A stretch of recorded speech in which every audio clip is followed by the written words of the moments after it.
With the Coleman Vision tennis tournament coming up, we're talking about tennis in the sports office today, and a woman who knows her way around the WTA, multiple victories, semifinals of Wimbledon, also quarterfinals of Wimbledon, and semifinals of the Australian Open. Nicole Betisova joins us. And Nicole, you're getting back in. Injuries, you had a shoulder injury. And Yes. so that's all fixed up. And how long have you been off? For a couple of years, right? Yeah, it's going to be 4 years now. It's been much longer than I thought it would be. 2 shoulder surgeries behind me, so fingers crossed that I'll be healthy and good to go, painless. What did you do in those 4 years? I mean, like, with the tennis away, did you, like, pursue other hobbies and stuff like that? Yeah, I mean, it was good for me to get away for a while, you know, kind of travel the world, see new things, but honestly, when you deal with shoulder surgery, you have to give it your all yet again in a different way. So you have to do so much rehab, so much recovery time that it's not so easy to just, you know, not do anything else.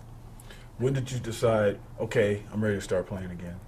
It's been a long process, but we kind of, with my team, with my coach, with my trainer, we're kind of looking at how it could progress and hopefully be ready. So it kind of all came together in the last month or two, and we're kind of at a point where we're like, okay, it's ready. Let's get going. Do you feel like that it's going to be easy to get back to the level that you were, or like, I mean, because you're the one out there practicing and stuff like that, and you know where you are right now.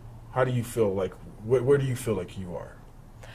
It's so tough being out for so long to just kind of say, well, yeah, it'll be easy. Of course not. It'll be so much harder in the first time around. But it's kind of stepping into the unknown and seeing how it goes. You know, obviously I want to do well, but we'll take it day by day and tournament by tournament.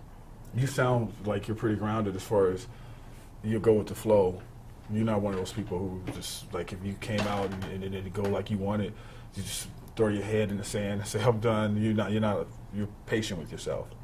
I had to. You know, a lot of things have not been going my way, health-wise especially, so you kind of have to learn to be patient, and I'm just so grateful that I'm able to go out on the court and to compete again, that I'm just excited to see how it goes, and it's a big satisfaction as well to just be able to do it.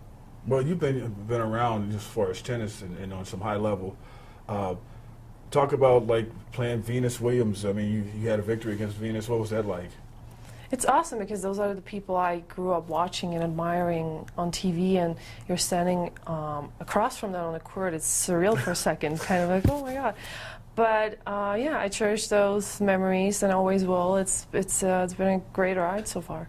And so you're sitting across the court and you're going like, there's my idol, but I got to take you out today. I know, it's kind of, you have to get into the mentality like, okay, those are not anymore people you just admire. You play against them, you compete against them. But after a little bit, you kind of get used to it, and it's normal. And her sister, she's packs a little bit more of a punch. Yeah, Serena, I mean, she's amazing. You know, just a couple weeks ago, the U.S. Open, it was surreal how she just went through, and she's such a great champion and a great person off court as well. So I will always admire her so much. And getting back to this tournament, the Coleman Vision, you know, like you see some great players come out of here, and you coming here is a good thing for the tournament and for the city. What kind of competition you think you're going to face as far as you know some of the people in the field? I mean, it's a tough tournament. It's a pretty high-level tournament, so obviously it won't be easy.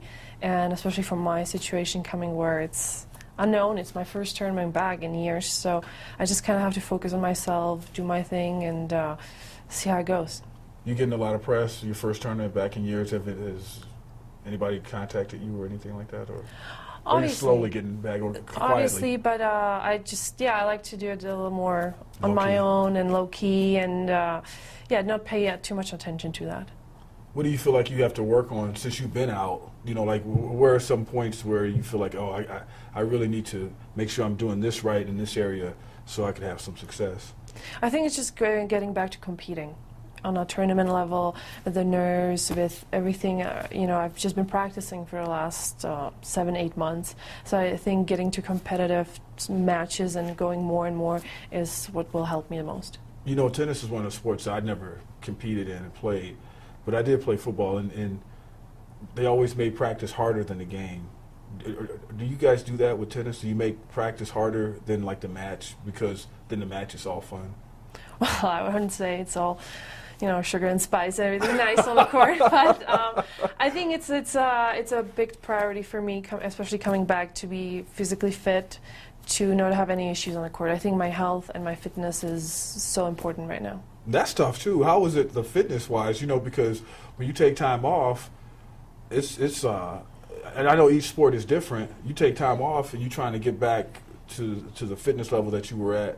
That's up here. That's tough. That's that war between your ears is kind of.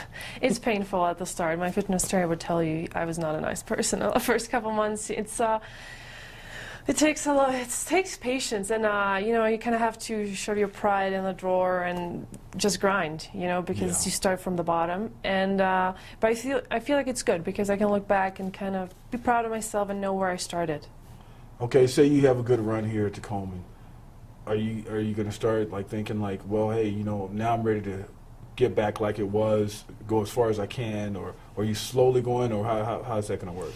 I think I just gotta see by how my shoulder reacts. That's a big concern, obviously, and just how I do, and just little steps. It's for little steps for me at this point, tournament by tournament, and see how it goes.